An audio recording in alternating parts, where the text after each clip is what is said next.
In the problem of Atlantis, I think there are a number of points that have not been generally considered.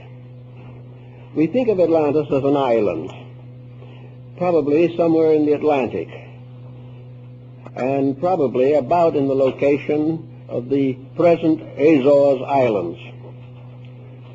But actually, Atlantis was a diffusion. If you buy a map now of the world as it is today, we can say that that is the modern distribution. But to have a map of Atlantis as it was in the time of its glory, you would have to have a map of the entire planet, because it was a distribution. Continents rose and fell, islands came up and went down, great land shifts occurred, and the Atlantic distribution of land was far more important and far more far-reaching than the mere problem of an island somewhere in the ocean. So we have to think of Atlantis in relationship to a complete pattern of the planet. As Plato clearly points out, the island of Poseidonis, which we now think of as Atlantis, was the last fragment of a great empire. It is the last surviving part, and is supposed to have disappeared under the ocean about 12,000 years before the Trojan War, which would make it about 15,000 years ago. Now, in connection with the problem of Atlantis, I think the next thing we have to study is the name. Plato refers to the mysterious empire as Atlantis. He probably received this name, or secured it, from Solon, who in turn had received it from the priests of the Egyptian temple at Sais. Now, the word Atlantis, or its root, is not Egyptian, and it is not Greek. No one seems to be able to trace the origin of the name. It appears on two very important phases of ancient mythology, Atlantis and Atlas. And the root is ATL, Atal.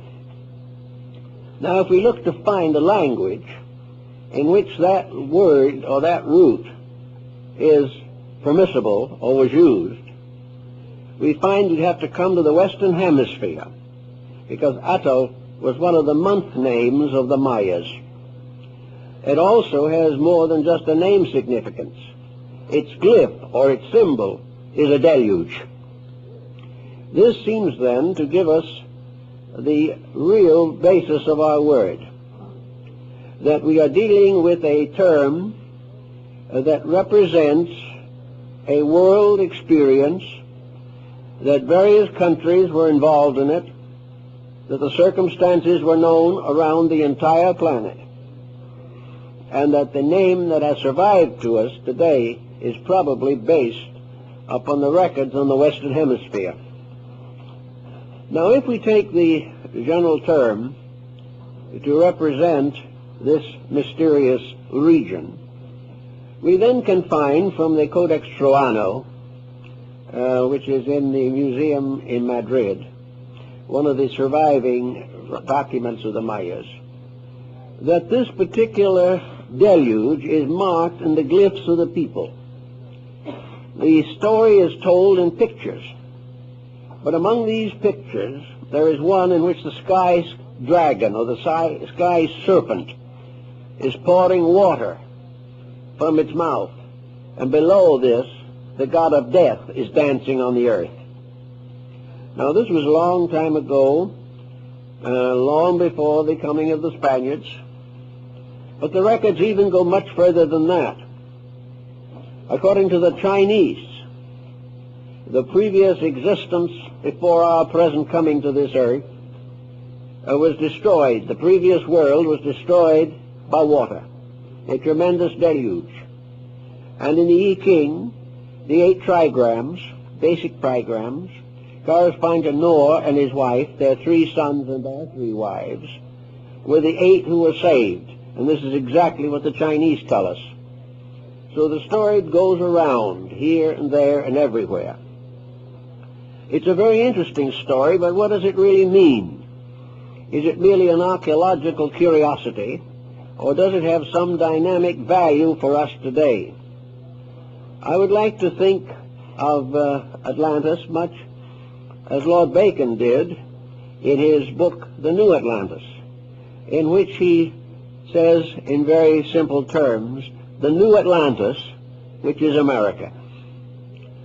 Bacon was quite convinced that on the Western Hemisphere a great empire would arise, an empire that would surpass the glory of the Atlantean story, and that this new world would not be destroyed. It would not turn against the gods. It would not misuse the energies of nature, and as a result would become a new world, a restoration of the Golden Age. Now, when we study this Atlantean problem a little more carefully, we realize there have been a number of speculations on this. Vice President Dawes made quite an extensive search for the Atlantean world. A number of good archaeologists and ethnologists have devoted time to it. And the general attitude is no longer to discard it as a fable, but to try to find out what its actual meaning could be. Now let us suppose that Solon was correct, and that Solon, being an old man, was unable to do what he had intended to do, and that was to write out an account of the lost Atlantis as he found it, or it was given to him, in the caves under the Temple of Sais in Egypt. Here on columns formed of orichalcum, a metal that cannot perish, was recorded the story of a lost world. These two tablets are sometimes referred to as the Tables of Enoch, and we find a great deal of mystical lore surrounding this story. In any event, Solon, being very old and unable to carry on the work, passed the legend on to one of his descendants who was a student of Plato's. And this student, in turn, told Plato, who took the story, to use it as a great symbolical account of the descent of man. Now, Plato does not deny that the story is literally true, but he does point out so many very subtle and unusual details that we are forced to realize that he embellished it to represent the entire story of the planet Earth and its development. According to Plato, at a remote time, the gods of high Olympus distributed the world to their various sub-deities, and to Poseidon was given the lands of the sea, the great oceans, the islands, the archipelagos. And Poseidon created his kingdom in the oceans, and he created a wonderful city called the City of the Golden Gate.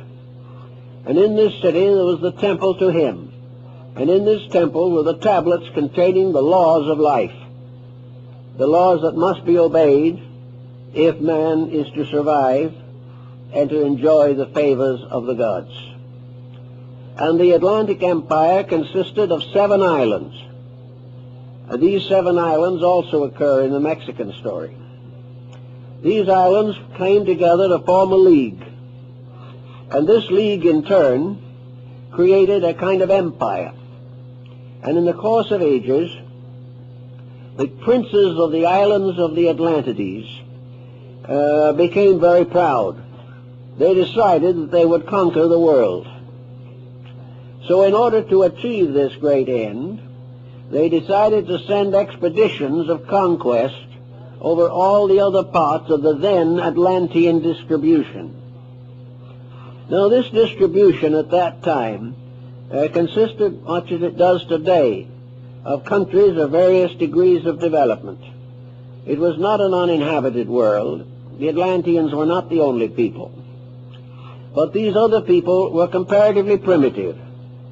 They were like the natives of Africa, or the natives of some Polynesian area, or perhaps the natives of some distant islands of the South Pacific. They were primitive people, but they existed. And the Atlantean merchants went to them, traded with them, and bartered with them. Plato states definitely that Atlantis had a great mercantile. that it traveled to all parts of the world, that it even visited Europe and as far south as South America. But gradually this empire grew more and more proud. Gradually fame, wealth, and power became the great objectives for life. And there was another dimension. These peoples possessed extrasensory perceptions that had not yet been closed by the process of embodiment. They were like the extrasensory perceptions of small children, in whom faculties are partly active, which are now dormant in our racial groups. So in any way, these magicians, these sorcerers, these powerful ones who possessed vril being the one motive power that is inexhaustible, something we could use today, that we'd carry anything, transport anything, activate anything that the human being could conceive. And so in their pride, these princes decided near the end of their time to invade what is now Europe. They decided to invade in the areas of the Mediterranean, North Africa, and the Near East. So they sent great fleets to conquer these countries. In the meantime, the deities, particularly Poseidon, realizing what was occurring, gave warnings and sent prophets and told these people they were destroying themselves, but they were proud and they gave no mind or no thought to consequence. And finally they rebelled against the gods, and the gods reacted accordingly. In a single night, the great center of Atlantean culture, the island of Poseidonis, the last surviving fragment of an ancient order of life, disappeared under the ocean, and according to the Maya calendar, carried with it to death 60 million human beings. This was the end of a great cycle of misuses and abuses in which those powers, forces, and principles which had been intended to be of common good to all mankind were perverted and in one way or another turned against the will of heaven, and in consequence they were destroyed. Now this also causes us to have another little interlude here, which I think we should give a thought to. We are told by Plato and several other historians of the time that various agencies, various merchants, travelers, explorers from Atlantis visited other lands. And among those who visited other lands were the priests of the Atlanteans, those who worshipped the great golden serpent. Serpent worship was one of the oldest religions of the world. Now these various missionaries, shall we say, went to primitive people, as we send missionaries today to underprivileged or gradually evolving groups. And these missionaries set up various institutions in the distant parts of the empire, the parts that were not actually destroyed by the destruction of the Atlantean centerland. Now, it seems to me, and I realize that this is hypothetical, but it seems to me that this explains a series of legends and myths which are of interest. We are told, for example, that the people of Chaldea and Babylonia were very primitive, that they had not yet discovered the use of fire, that they did not know how to cook food, they did not know how to keep records, they had no medical knowledge, they had no laws to live by and no governments except tribal communes. And in the midst of all this time, while they were living along the shores of the sea, one day something strange happened. A being came out of the sea. This being, whom they called Oannes,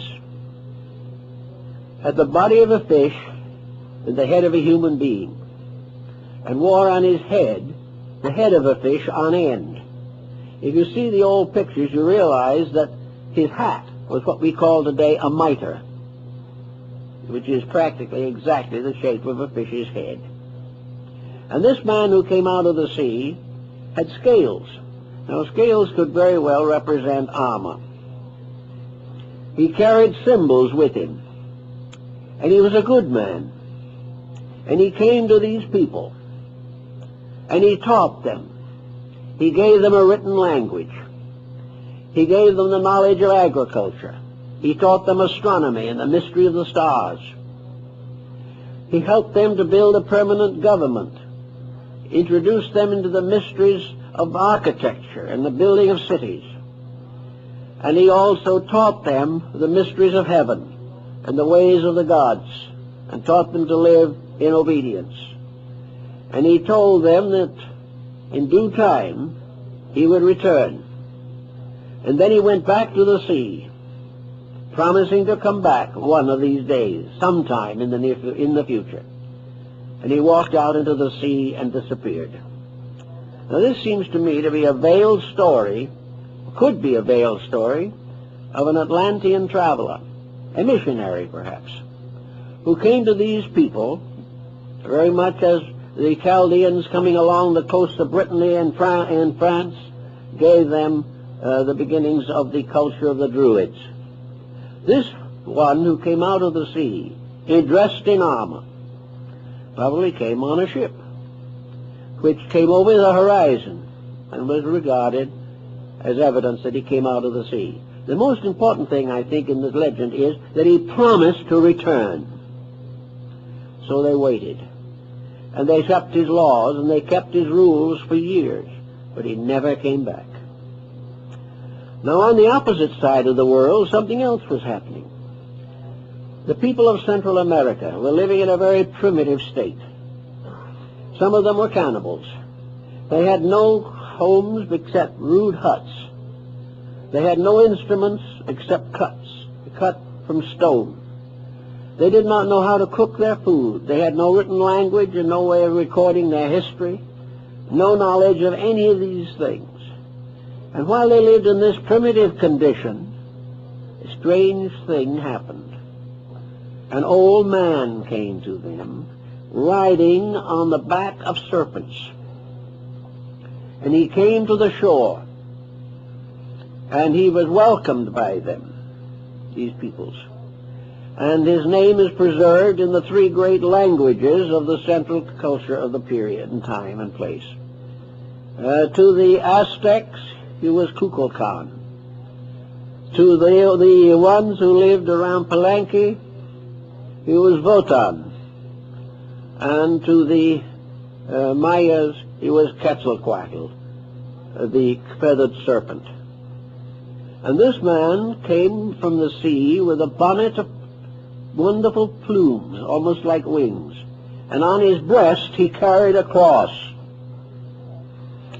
He came to them, and they received him with regard and esteem.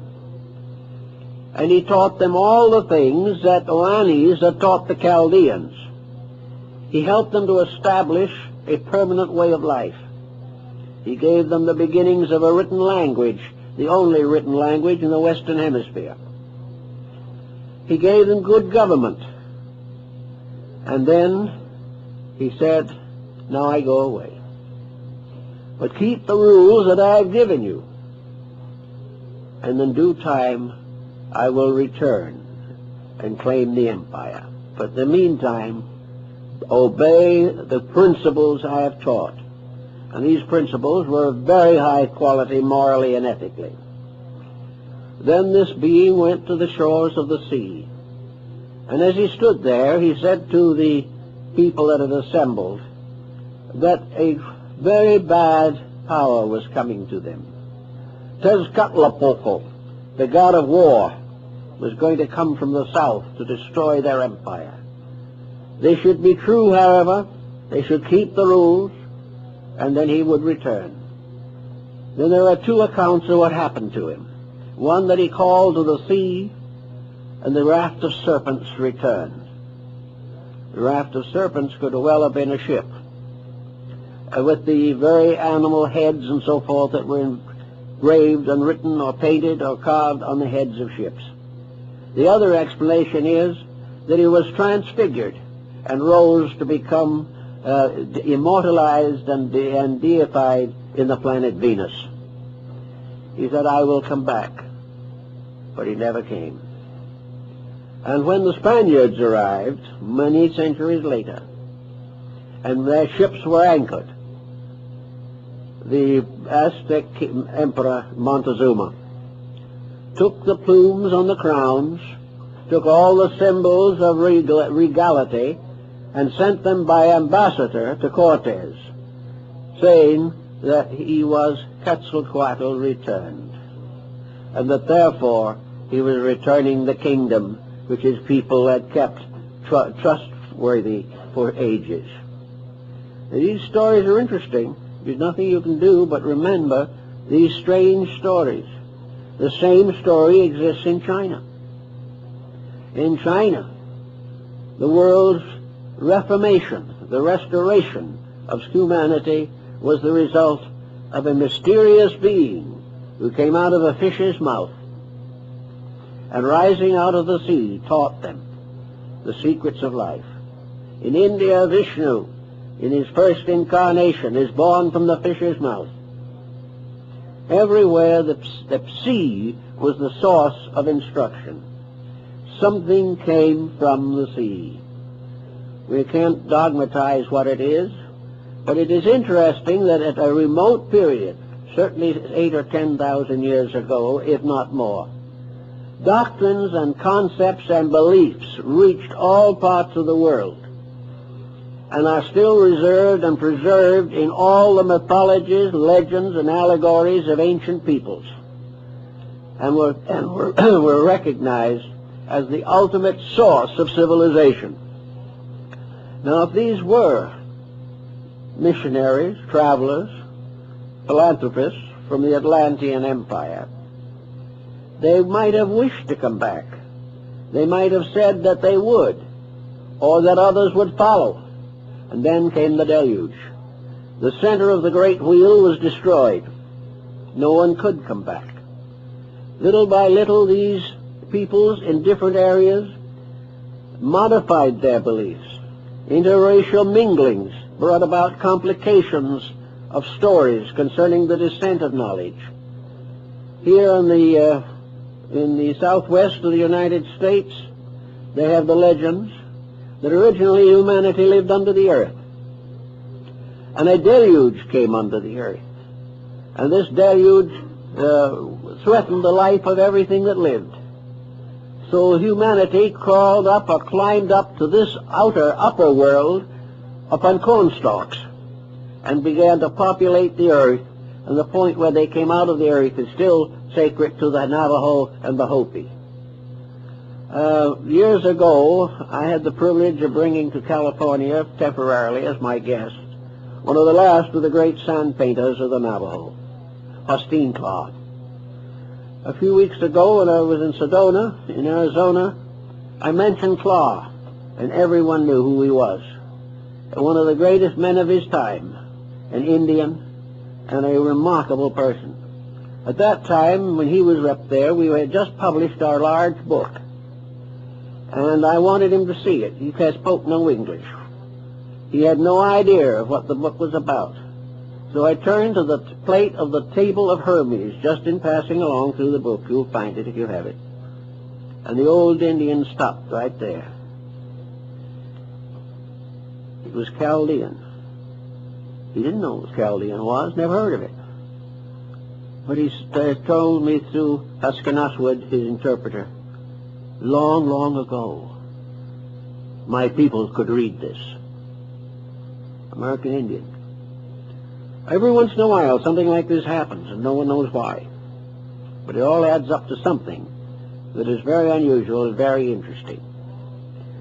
I think if we follow all of the traditions that exist, we would summarize the highest terminal aspect of Atlantean culture as a very high culture, with scientific knowledge, with good map making, with many types of industry, arts, and sciences, accredited as having the first to domesticate the horse, with hospitals and clinics, and with various types of locomotion, And according to the old stories, the Atlanteans had the secret of flying through the air. We can doubt all these things. We don't know for certain. But we do know that there was on this planet at least 12, 15, 50,000 years ago, because the Atlantean diffusion and its empires probably lasted for better than 200,000 years before the final destruction of Posidonis, that there was a great civilization. One of the Hindu scriptures says, referring to the earth, the Great Mother has shaken many civilizations from her back. And maybe Atlantis was one of them. Maybe Lemuria was another. Perhaps Hyperborea was another. But in any event, far back, there were forms of life and culture very different from what we have today, which destroyed themselves by the misuse of the spiritual powers of life. So now we come to another interesting episode. In the last few years, there's been a great deal of emphasis upon extraterrestrials visiting our planet. Books have been written to show that somebody from outer space, presumably, who came here long ago, produced all kinds of mysterious monuments, records, engravings, pictures, and carvings, are supposed to have had airplanes, all this type of thing, and it was said to have come somewhere from outer space. The outer space theory has certain difficulties involving it, which have not been completely solved and may not be solved. I don't know. It may all be true.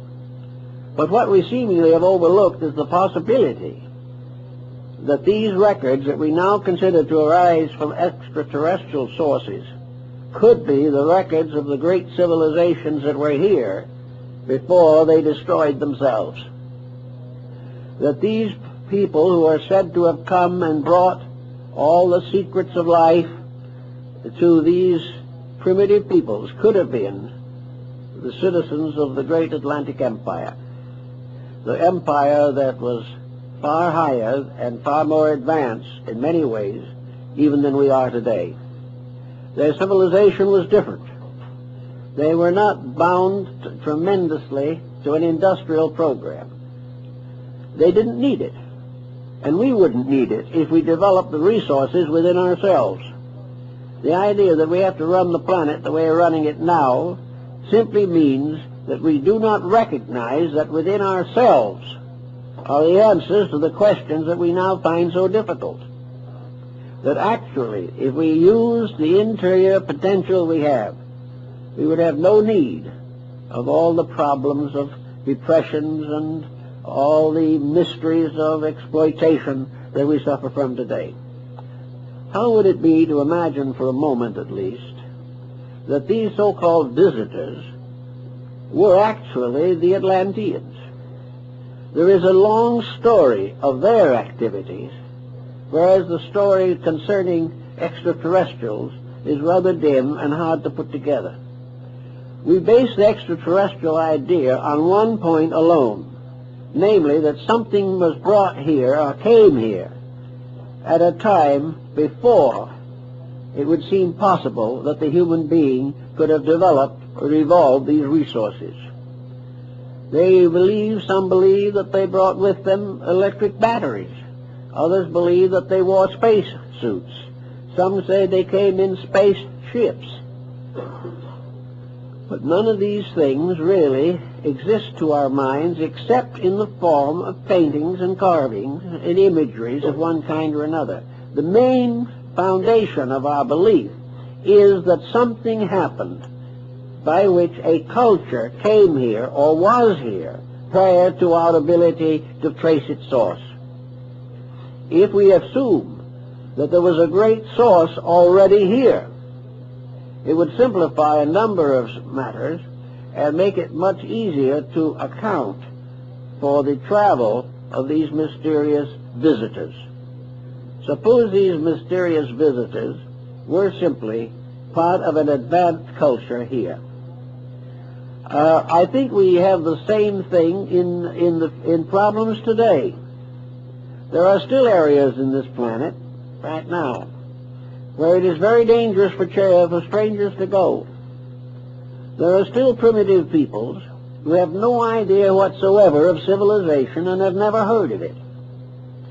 And in spite of the tremendous spread of our way of life, there are large areas which have not been touched, or so lightly as to mean very little. If in a more ancient time, most of the planet consisted of comparatively primitive peoples, and the last of the great Atlantean diffusion, Poseidonus, was an isolated island, separated by water from practically all other areas on Earth. Most people living in other parts of the planet would have no knowledge of it, or if they had a knowledge, it would only be a legend, and perhaps the legend is responsible for another series of interesting beliefs. The World Mountain, Olympus, Asgard of the Nordic peoples, the whole series of the demigods who walked with men, the individuals who had apparently supreme power. Montezuma bowed down to them, and they were Spaniards in armor, and Montezuma believed from reports that these men were centaurs, half man and half horse, and was not able to understand that these men were riding horses, which the Indians knew nothing about. Here, less than 500 years ago, we have a situation in which a higher cultured civilization moved in on the primitive one and was mistaken for gods, until they proved that instead of being gods, they were ravishers of the earth. So in that type of thinking, we might also find a source for much of our religious thinking. These mysterious priests of the serpent of the city of the sun. These priests were undoubtedly wise in the mysteries of life. The ancient rites and mysteries of the Greeks and Romans and Egyptians, the secret and esoteric teachings that have descended to us from unknown antiquity, may very well have originated among the esotericists of Atlantis. There also seems to be quite a little evidence to the effect that when the great decision was made and the gods decreed that the Atlanteans had destroyed themselves and must be removed from the earth, that prophets arose among them in those last days before the end. And these prophets warned the people that they had disobeyed the gods, that they had sacrificed all that was good for selfishness, avarice, and power. And these prophets led certain groups of the Atlanteans away from Atlantis and into what is now Europe and the Near East. These peoples survived. As this migration occurred at least 12 to 15,000 years ago, we have some suspicion that many of the civilizations of the Near East, and perhaps even of the Far East, originated among these transplanted peoples who had gone away from the cause of death. It is stated in the Atlantic story that a great number of the gods of Egypt were, we'll say, refugees from Atlantis. That the gods of the Egyptians were Atlantean deities who originally, perhaps, actually and physically lived as leaders of their peoples. In any event, the idea that the world was populated in one sense by refugees is not unreasonable. Another story of the same type, which is found in many parts of the world, states that the Atlanteans earned their final destruction by an attempt to invade Europe, that they raised a great army and sent it against Europe and North Africa. And this great army was on the march and was in these areas, claiming them, when the Central Islands were destroyed. Therefore, these armies could not return. There was no place to go back to. And many of them settled and mingled with the peoples of these areas to form some of these wonderful and mysterious civilizations which we have no real explanation for. We have very little explanation for how racial differentiation in recent times came about. The various anthropologists and so forth have charts showing what happened. But as is the case in most of science, no one seems to know how it happened or why it happened. These things occurred. New bloodstreams came forth, mingled and mixed and intertwined, and each one brought with it part of its own culture. And these parts of ancient cultures seem to linger on, perhaps in lingual differences, in arts and crafts, in psychological structures, in habits and principles, and even to a measure in bodily form and structure. In any event, as Bacon points out, we have a challenge coming to us at the present time. And this challenge is more or less documented in terms of Atlantis, and I think this is the way Plato originally used it. You know, the story of Plato's Atlantis ends in the middle of a sentence. It was never completed. Bacon's New Atlantis ends in the middle of a sentence. It was never completed. Why? We don't seem to know. But I think that Bacon tells us about the importance of it, that the destruction of Atlantis, as left by the tables of Enoch, is this great story of the disaster of disobedience. That regardless of how we think about life or what we believe about life, it is impossible for us to go contrary to the will of heaven. Anything that goes contrary comes in the end to destruction. Plato and several others of the earlier writers also seems to fableize this particular situation. Atlantis may be the submerged self in each of us. This is an interesting possible thought from a psychological standpoint. The psyche may be that part of our nature which alone bears witness to its ancient origin. If there is a record of disobedience and penalty, that record is probably primarily descending within the structure of the human being himself. It is something hidden in his own darkness. It is something that may bring him fear. It may bring him conscience. It may warn him of the dangers of the abuse of power and energy. And if so, it may be the submerged part of man's own nature, that part which was lost because of disobedience to the gods. This may be the large, deep, all-spreading mystery of the fall of man, which has been also recorded in various ways among practically all peoples of the earth. Atlantis also seems to have a very great fascination for the psychologist and the social reformer. Is it true that a civilization existed long ago which knew what we do not know today? Is there something lost in our way of life because it disappeared under the waters of the Atlantic so far back in our story? Is it true that there were giants upon the earth in those days, mental giants, that had skills and abilities which they had derived from the studies of esoteric matters? Did black magic originate in Atlantis?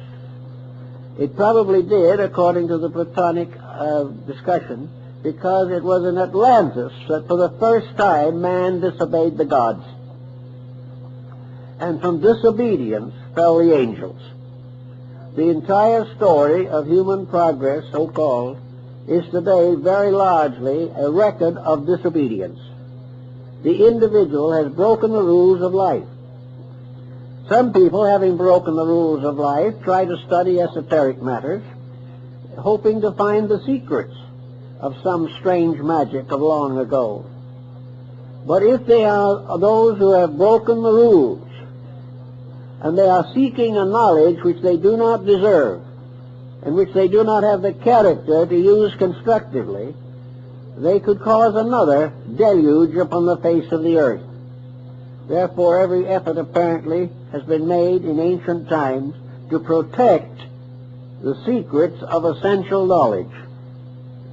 There are records of legends and accounts everywhere of secret teachings, esoteric schools. There are accounts of ways by which the human being can develop faculties and powers at present beyond his capacity.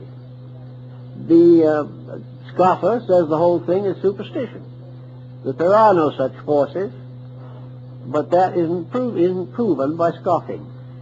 It is only proving by testing. I remember years ago, when I was in India, I met an old gentleman whom I make the hero of a book called The Guru. This old gentleman was a guru. I was never a disciple of his or anything of that kind, but I did know him. And we've talked about many things relating to the Yoga, Vedanta, Tantra of India. These secret arts which are said to have been given to the world by the gods in ancient times. And in talking about it, this old gentleman was sitting there very quietly on a little white square like a sheet in his room in a little stucco house in Calcutta. He was sitting there in about 11 feet of his own hair.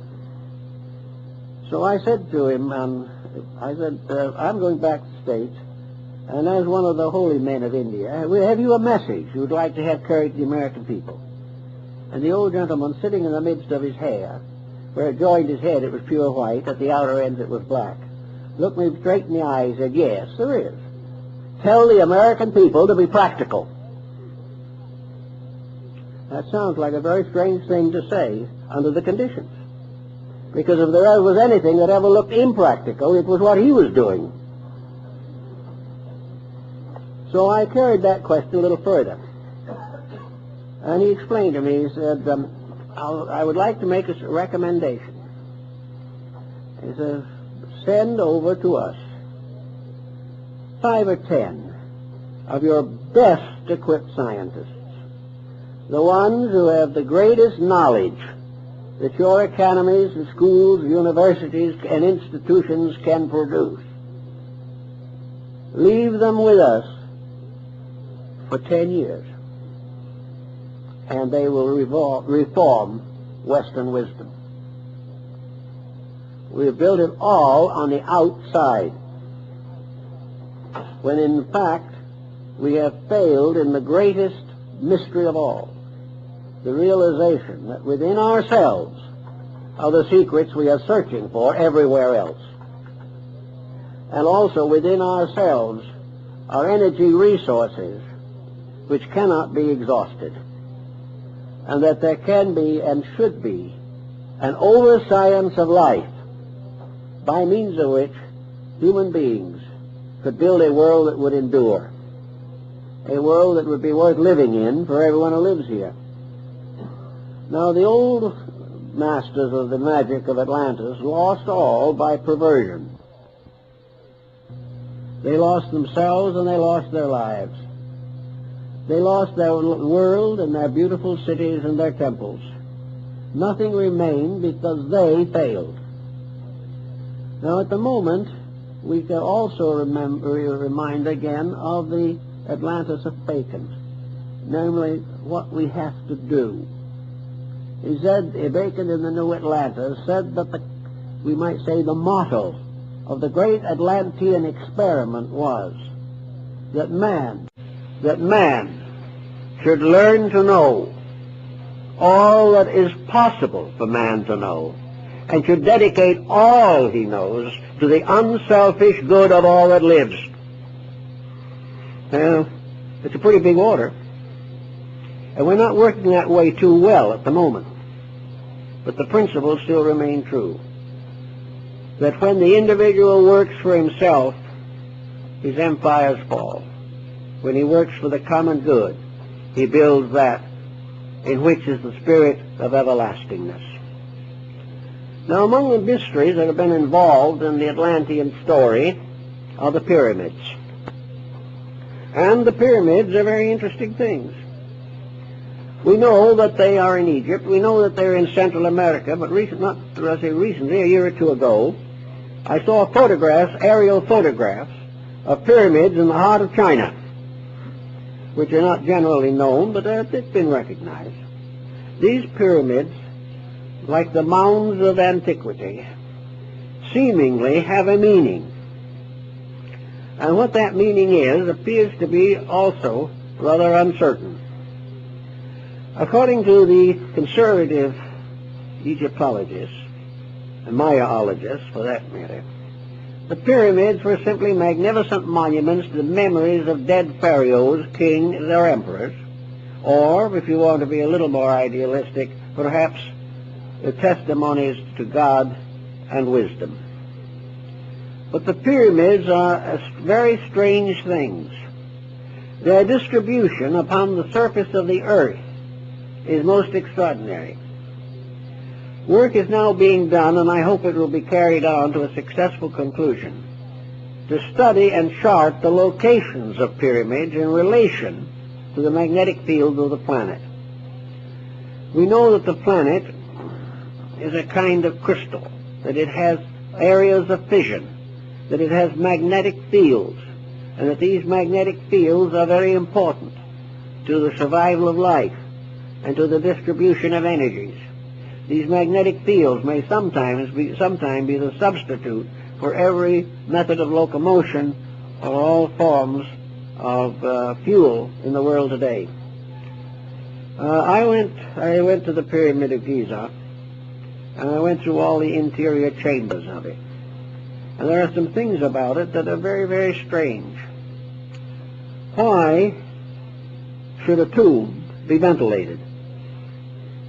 There are two great passageways leading from the king's chamber to the outside wall of the pyramid. They are like ventilators, not large enough for a person to go through, but large enough to permit a current of air. And then, after some time, no one knows when, the outer ends of these ventilators were blocked, but the openings to the inside are still open. The Great Pyramid's king's chamber has in the ceiling the largest stone, I guess, in the entire structure. It weighs many, many tons. The sarcophagus, so-called, has been largely nicked away by tourists, but there is a lighter stone box, much in the shape of a casket, but too small for a human body.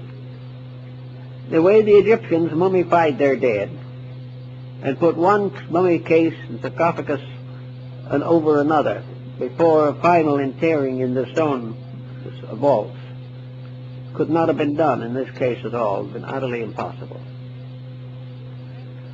Also, another interesting thing happened.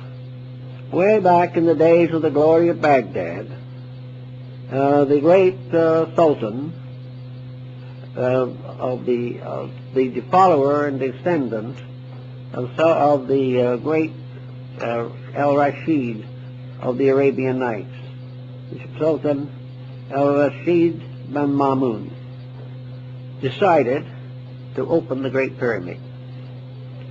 He had been told that it was built by giants who were called the Shaddai, superhuman beings, and that within that pyramid, and those pyramids, they had stored a great treasure beyond the knowledge of man. So, taking his court with him, the Sultan went to Egypt, and he stood and looked at the Great Pyramid. And at that time, all the casing stones were in place. The four walls were perfectly smooth. There was no visible opening of any kind. And he didn't know exactly what to do. But he heard from legends where he supposed the entranceway was, and he began to dig there. And they had a very fine way of digging in those days, which I think we have improved on. They had to use cold chisels and vinegar to go through the stone. And when they got through a certain way, they did find that they had come very close to an entrance. But a great stone blocked it, and they could go no further. The Sultan or Caliph looked at the stone. He said, "Take it out." So they went to work on that stone with vinegar and very soft metal tools. And last, with a great trouble, they managed to get the stone out. And as they took it out, another stone fell in its place. And they had to go through stone after stone before they could get into the building. Now, you don't do that just to bury a burial. And at last, when they got all the way in, there was nothing. The only thing they found were a series of little implements, like a little ball that could be used to make sure a surface was even. If you stood the ball on it, if it rolled off, the surface wasn't even. And two or three other little tools, and the dimensions of the building itself. Now, the Shaddai was supposed to have buried all this treasure. Did they really bury a treasure in there? Were those little instruments the treasure? And were the dimensions of the pyramid and its interior structure this priceless secret that was far more important than gold? It has been worked on. Some have decided that the Great Pyramid was a great book of prophecy. Some say that it was built by the Atlanteans. Some say that it has the most perfect mathematical form and the most perfect measurements of anything on earth. They have measured the orientation of the pyramid, and it's oriented up to the 8th or 9th decimal point. And the little error that does exist, just a little fragmentary error, is probably due to the fact there was a minor earthquake that shook off that corner. The building was built by somebody who knew a great deal. Now, if you only want to go back as far as Cheops or Khufu, we have to admit under those conditions that the Egyptians were pretty smart people. Because if they built the pyramid, they had a knowledge not only of architecture, but a knowledge of mathematics, and a knowledge of astronomy, and a knowledge of geography that was prodigious. They knew more about all of these subjects than we knew 100 years ago. Something in this story is another evidence that somewhere in the past there was a very great amount of knowledge. And if it was true, or is true, that the pyramid was oriented to the Star Vega, then the entire history of Egyptian philosophy and mathematics is set forth in that building. The Egyptians themselves, at a very early time, said that the Great Pyramid of Giza, Pyramid number 1, was originally the tomb of Hermes, and that in that building was the great key to the Hermetic philosophy, which was restored in Alexandria in the 1st century. Now, Hermes, as the Hermetic tradition tells us, was the god of wisdom, a being known to the Greeks as Hermes, known to the Romans as Mercury, known to the Egyptians as Thoth, the god of writing. And the last poem, by the way, of Longfellow was an ode to Hermes, in which he said, "Trismegistus, 3 times greatest, how thy name sublime has descended to this latest progeny of time." Hermes Trismegistus, the embodiment of all knowledge that is knowable of nature. Hermes was the symbol of cosmic mind, of absolute knowledge. He was described as having written all the books of the world, because every book was written by mind. He was the keeper of the great secrets of life, the guardian of the mysteries. And this work includes a discussion of the Great Pyramid.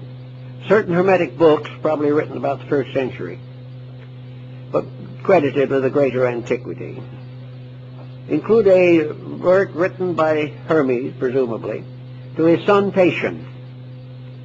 And he says in this book to his son, he says, "The day shall come when Egypt shall be no more glorious, that nothing will remain of this great empire except broken columns half covered with the sand." And that was written over 2,000 years ago from existing manuscripts. So the entire problem of Egypt ties into Atlantis through the pyramids and other ancient monuments.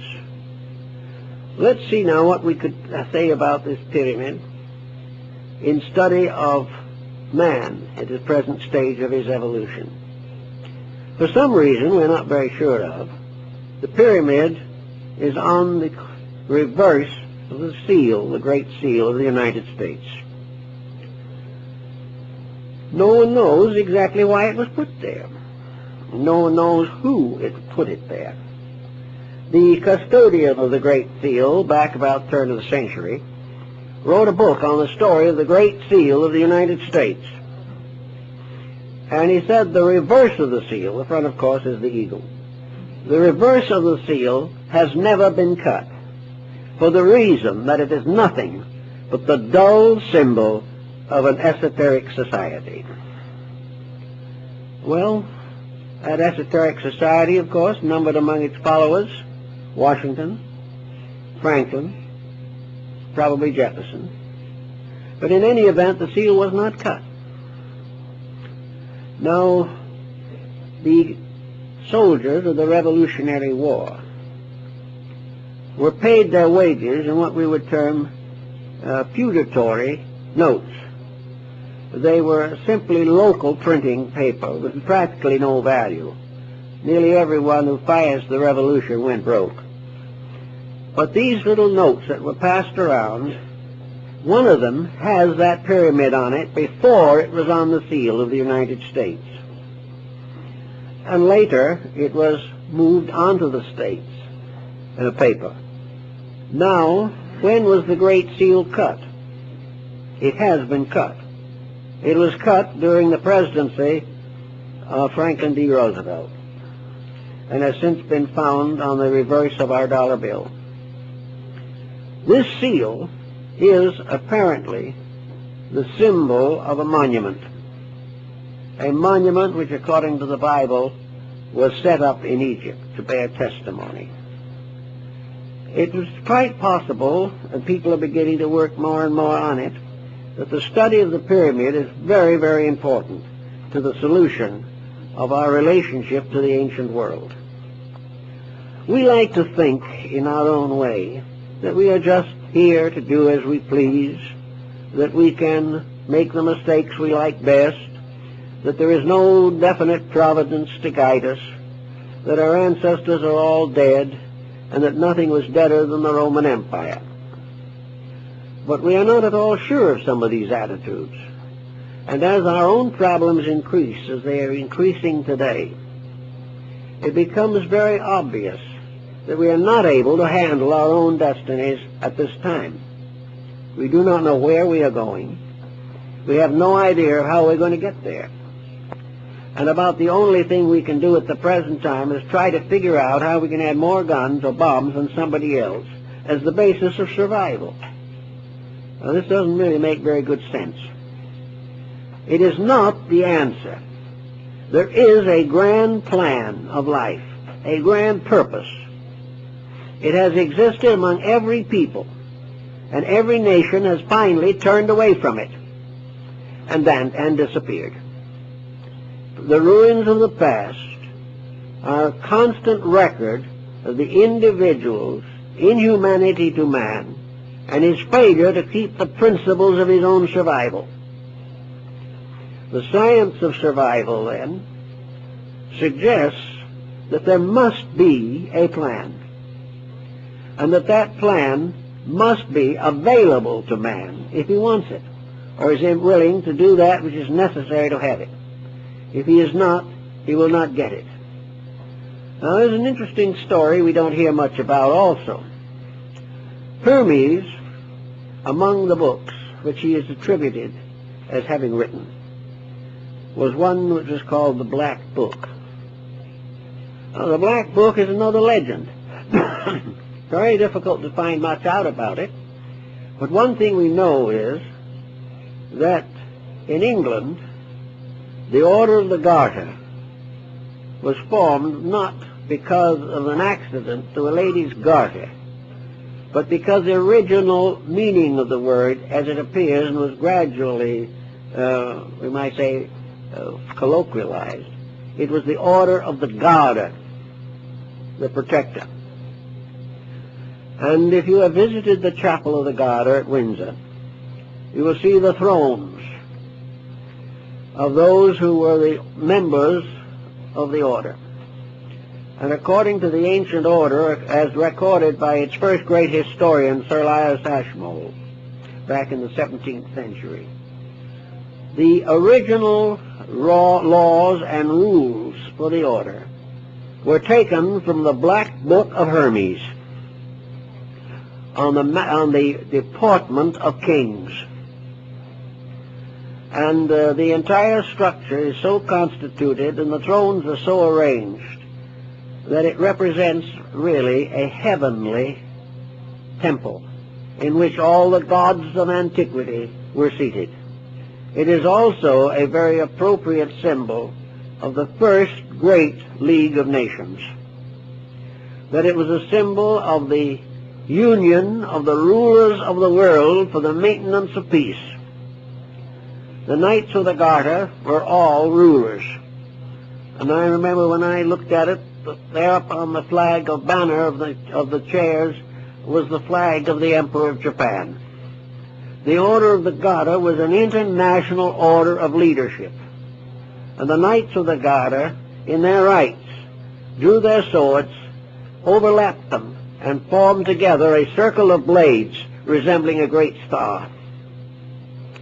The Knights of the Garter were sworn to the protection of the weak, to the justice that is in the power of the ruler to bestow, and that all together, each in his own way and in his own faith, took his obligations to the God of his fathers to keep the peace. Then something happened.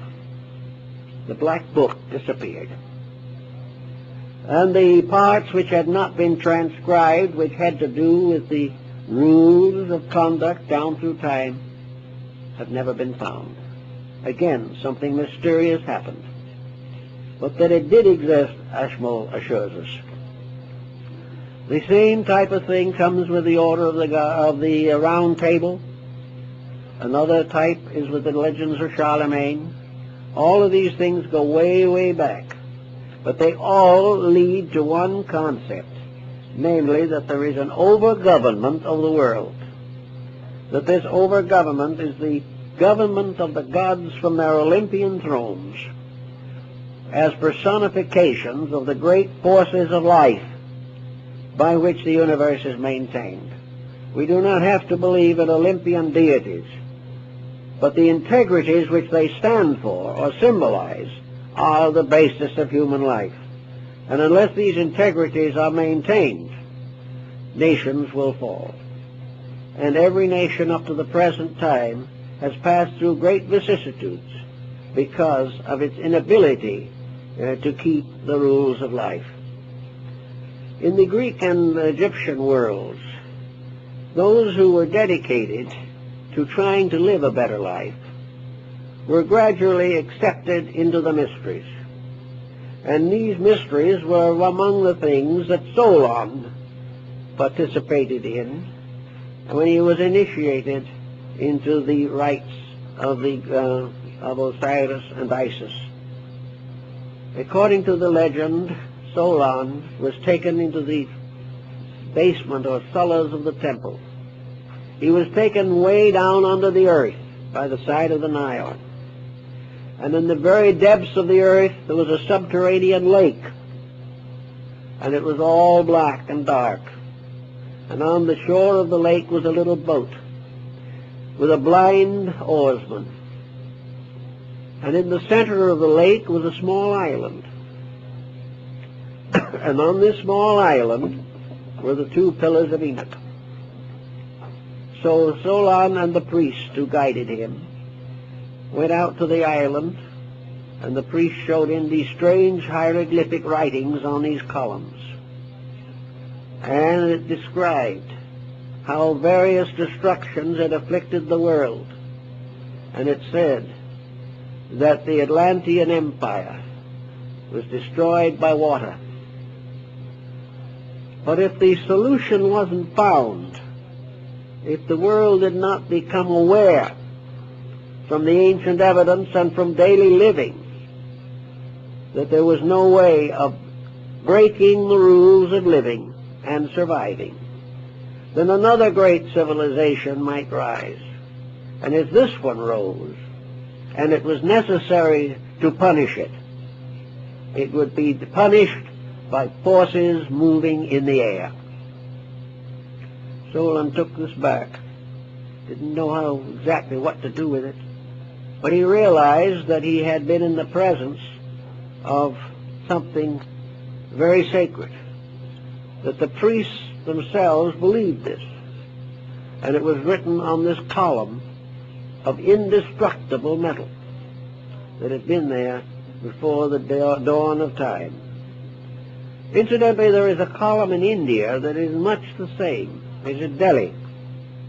It just looks like a pillar rising out of the ground, maybe 9 or 10 feet, maybe 8 or 9 inches in diameter, with a kind of a colophon on the top, and inscriptions in language that no one can read.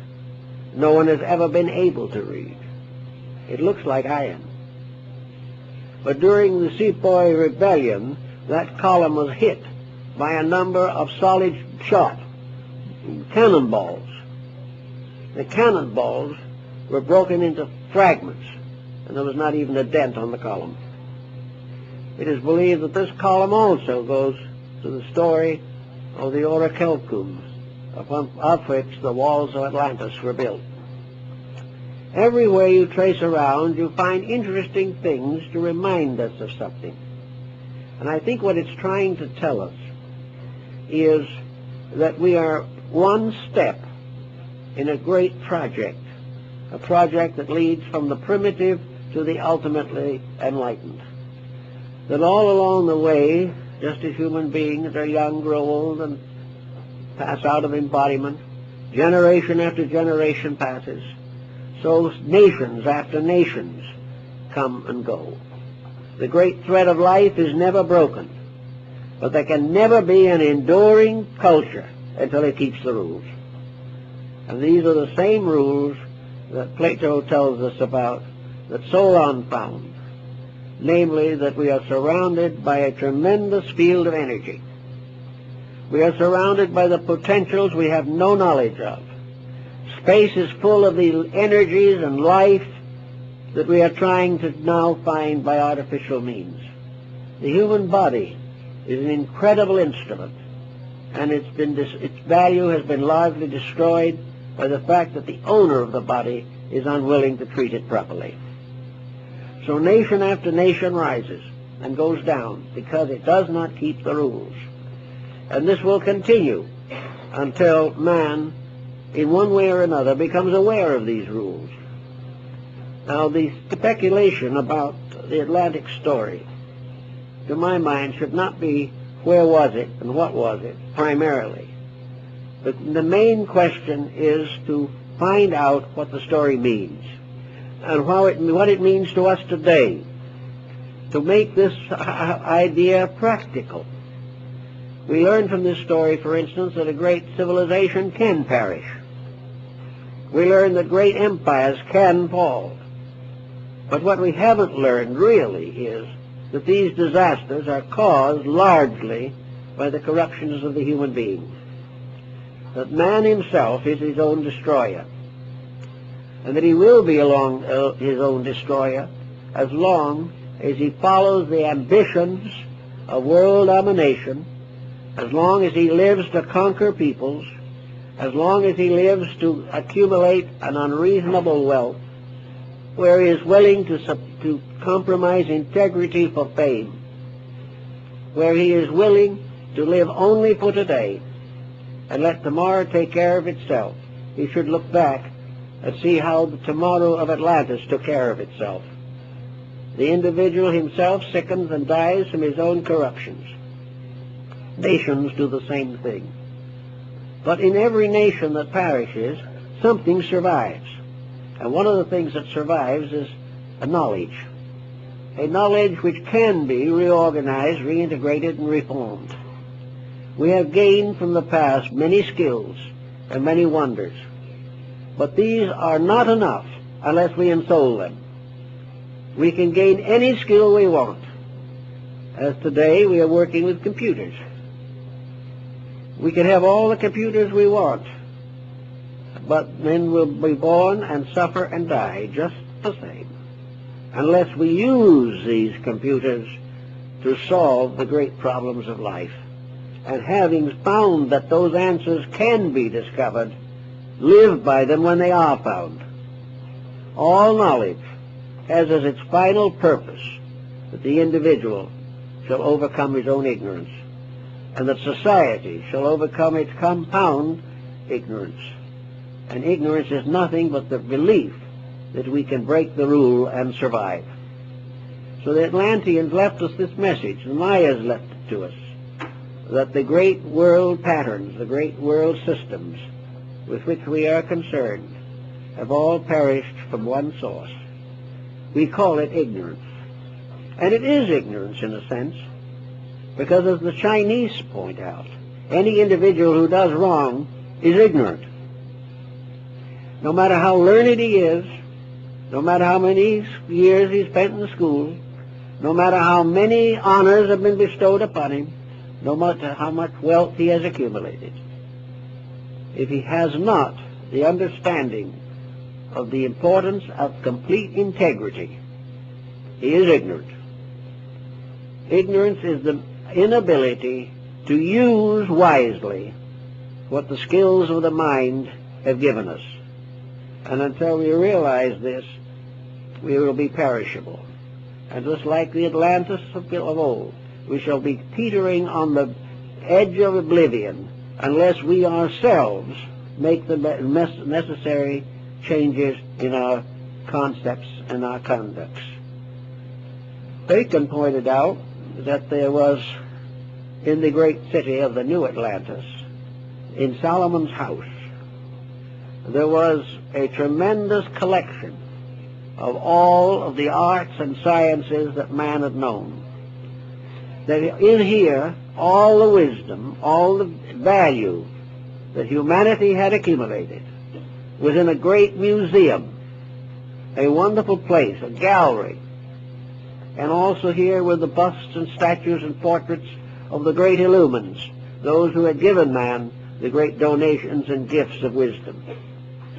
Here was made available to the individual the accumulated wisdom of the ages. Everything of astronomy, of medicine, of art, of literature, everything of science. So each one coming into the world comes into this gallery, and here he sees all that the world has done, all the achievements of the past, and then he is reminded of the simple fact: you have seen all these things. You know they have been accomplished. Therefore, your problem is to take these things and use them for the good of all that lives. Unless somebody somewhere along the line comes to this conclusion and takes this attitude towards all knowledge, the dangers of the deluge remain. The danger that we will tear down or lose a tremendous asset by abusing its use. Actually, it is the same in our personal lives. Unless we control our minds and emotions, unless we organize and rectify character and conduct, we are abusing the priceless privilege of growing, which is our birthright. And those who have abused the birthright get into trouble. So Atlantis stands for a lost cause. Not lost because the gods merely wanted to destroy a people.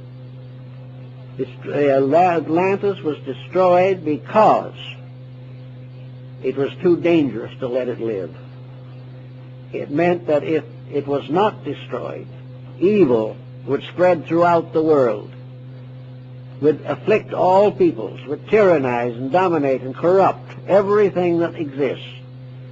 Before this can happen, so many laws are broken, so many energies are abused, that all these broken rules of these abused energies get together and destroy the source of the corruption. Just as evil creatures, bacillus, virus, and all these things, come and destroy bodies that have been made infirm. So in the Atlantic story, we have a moral lesson of importance, in addition to a fascinating ancient fable. Thank you very much.